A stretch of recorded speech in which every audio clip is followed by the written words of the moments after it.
Bonjour, chers amis, que je retrouve une fois de plus, et cette fois-ci pour la vidéo numéro 29. 29. Ça me fait penser à mes amis du Finistère, dans le bout de la Bretagne, que je salue et que j'embrasse de tout mon cœur. Plusieurs amis dans le nord Finistère, aussi vers le sud Finistère. Je salue, j'embrasse aussi de tout mon cœur les bien-aimés des Montagnes Noires, qui se reconnaîtront.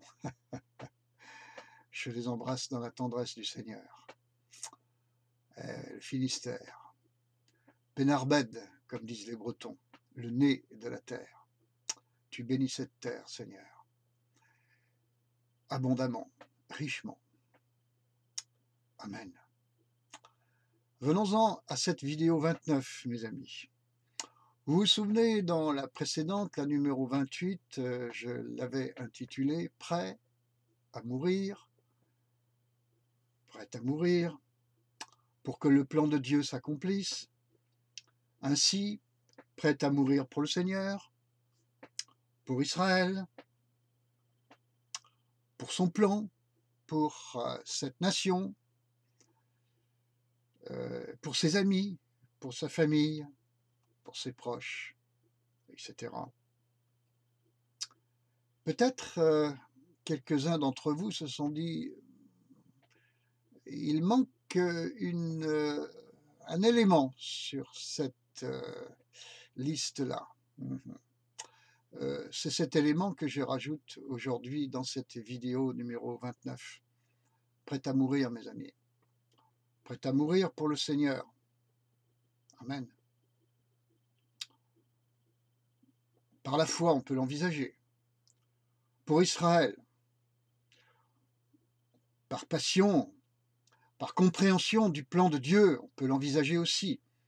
Pour ses amis, Jésus a dit, il n'y a pas de plus grand amour que de donner sa vie pour ses amis.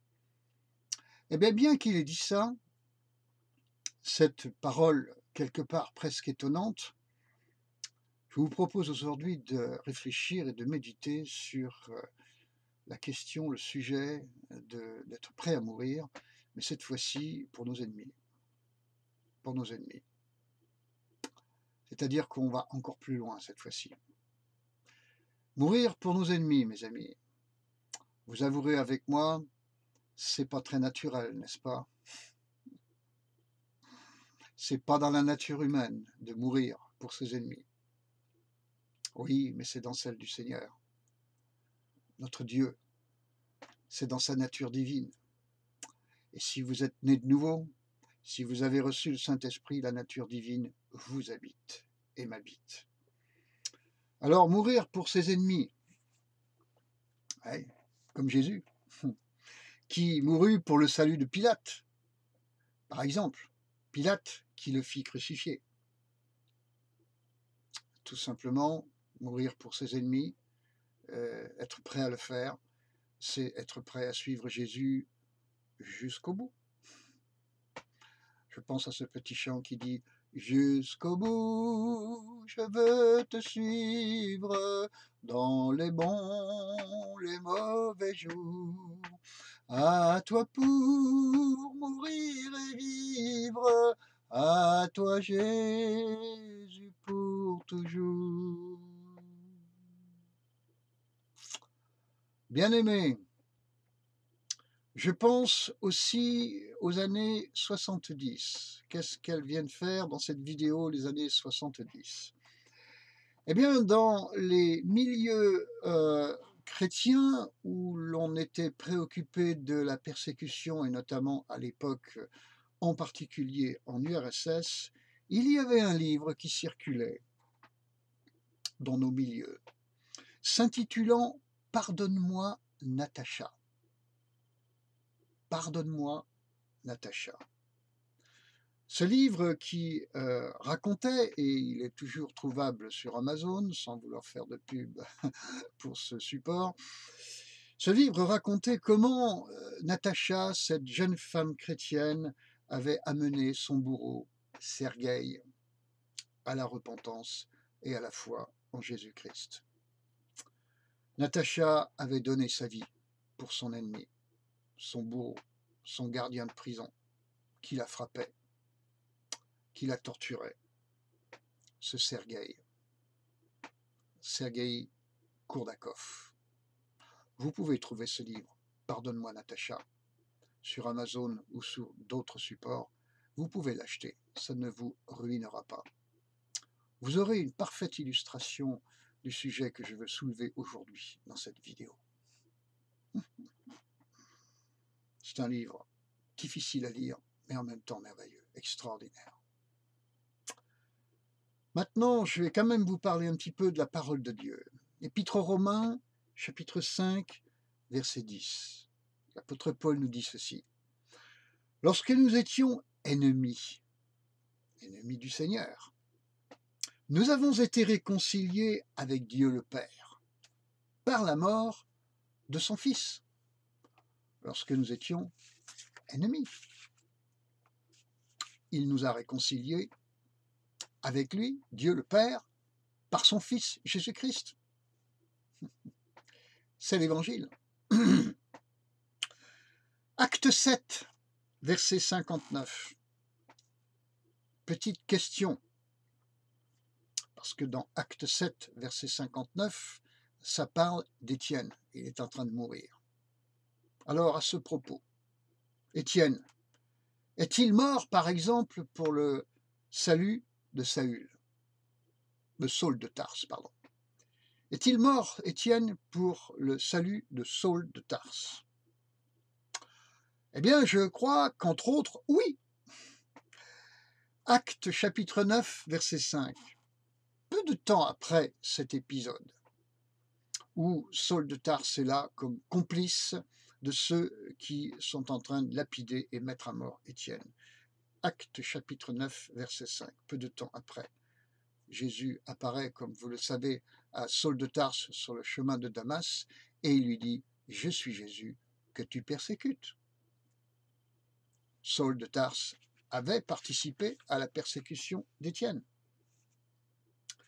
Acte chapitre 22, verset 20. Acte 22, 20. Longtemps après, ce Saul, devenu Paul, témoigne. Il dit « Lorsqu'on répandit le sang d'Étienne, ton témoin, Seigneur, j'étais moi-même présent, je les approuvais, et je gardais les vêtements de ceux qui le faisaient mourir. » Paul n'a pas oublié ce qui s'était passé à ce moment-là, et il assume devant le Seigneur le fait qu'il faisait partie des tortionnaires d'Étienne. Étienne, quelque part, il faut en convenir, est mort pour le salut de Saül de Tarse, de Saul de Tarse, je vais y arriver, je confonds Saul et le roi Saül dans l'Ancien Testament. On peut dire que Étienne a imité Jésus, plus tard Paul aussi. Ces gens-là, ces hommes de Dieu-là, ces chrétiens-là sont morts pour le salut de leurs ennemis. Ouais. Il y a Romains chapitre 5, verset 1 maintenant, où l'apôtre Paul, toujours lui donc, nous dit « Soyez donc les imitateurs de Dieu ». Il y a Pierre, dans sa première épître, au chapitre 2 et au verset 21, qui nous dit « Suivez ces traces ». Parce que c'est à cela que vous avez été appelés. Suivre les traces du Seigneur. Alors, bien aimés, nous sommes en France. Par exemple, aujourd'hui et demain, la France qui est ton ami ou peut-être ton ennemi. Je te laisse voir. La France, est-elle ton ami ou ton ennemi? Ce n'est pas la question essentielle. La question essentielle, c'est es-tu prêt à mourir pour le salut de ce pays, de la France, de ce peuple, les Français? Est-ce que tu es prêt à mourir pour le franc? Et les Arabes, tu es prêt à mourir pour eux? Et les immigrés, Je suis prêt à mourir pour eux. Tous ceux, vous savez, qui ne sont pas bien blancs, ou blancs bien. Fait penser à une réflexion de Coluche, normal blanc. Tous ceux qui ne sont pas normal blanc. On est prêt à mourir pour eux. Pour le nom de Jésus-Christ, pour la gloire de Dieu, parce que lui, il est mort à la croix, pour eux. Dans mon cas personnel, cette femme qui me hait depuis 25 ans, parce que j'avais amené sa fille au Seigneur, cet homme qui a brisé en 2 heures de temps ma vie professionnelle quand j'étais père de 5 enfants et salaire unique, suis-je prêt à donner ma vie pour eux? Et chacune et chacun d'entre vous qui m'écoutez, pouvez transposer cette problématique, ce questionnement à votre cas personnel. Ce sera une bonne chose. Vous laisserez ainsi le Saint-Esprit aller peut-être bien jusqu'au fond de votre cœur et y faire le ménage. Amen, mes bien-aimés.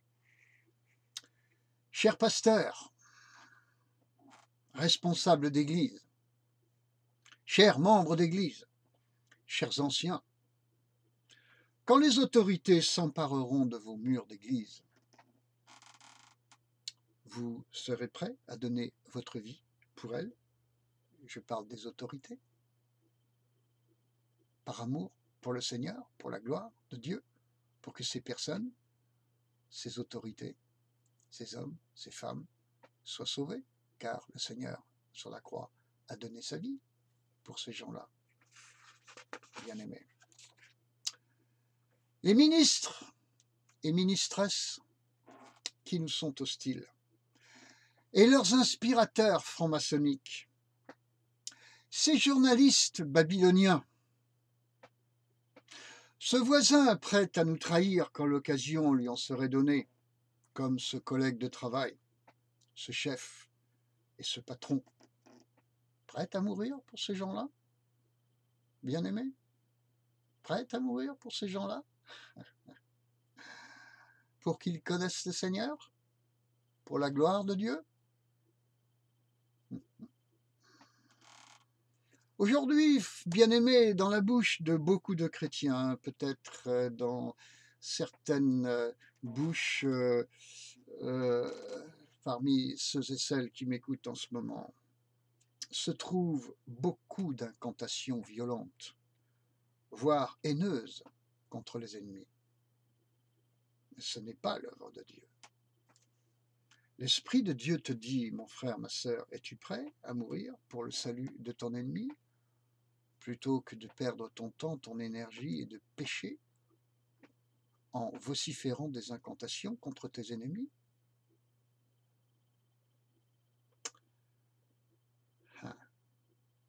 Et tout ce que je viens de dire, suis-je capable de l'accomplir? Eh bien, 2 Corinthiens 3,5 nous dit ceci: non que nous soyons par nous-mêmes capables de concevoir quelque chose comme venant de nous-mêmes, mais notre capacité vient de Dieu. 2 Corinthiens 3,5. Suis-je capable d'accomplir ce que je viens de dire? Non, je n'en suis pas capable, mais ma capacité vient de Dieu. 2 Corinthiens chapitre 3, verset 5. Ma capacité vient de Dieu. Est-ce que je veux bien confesser cela sur ma vie? Pour mon cas personnel, je le confesse sur ma vie. Je le confesse aussi sur la vôtre. Mais s'il vous plaît, confessez-le avec moi sur votre vie, chacune et chacun d'entre vous. Car quand 2 ou 3 s'accordent dans la confession, dans la prière, le Seigneur est au milieu d'eux et il écoute. Ainsi, mes bien-aimés, la règle à adopter, c'est sans doute 2 Corinthiens, chapitre 5, verset 15. Il est mort pour tous, afin que les vivants ne vivent plus pour eux-mêmes, mais pour celui qui est mort et ressuscité pour eux. Ah, nous sommes dans un christianisme où l'on tourne beaucoup autour de soi-même, où l'on cherche la face du Seigneur pour recevoir sa bénédiction afin donc d'être béni. Mais là, on n'est plus du tout au même étage. Et c'est parfaitement néo-testamentaire, biblique. Ouais. Il est mort pour tous. Ah, ça c'est bien, il est mort pour tous. Là, il y a du monde à venir, encore que pas assez. Mais il est mort pour tous afin que les vivants ne vivent plus pour eux-mêmes. Ah, là, il risque d'y avoir un petit peu moins de monde. Les vivants ne plus vivre pour eux-mêmes. Oh là là, oh là là. Mais pour celui qui est mort et ressuscité pour eux. Donc le suivre dans les bons, les mauvais jours. Hein, le suivre. Ah oui, frères et sœurs.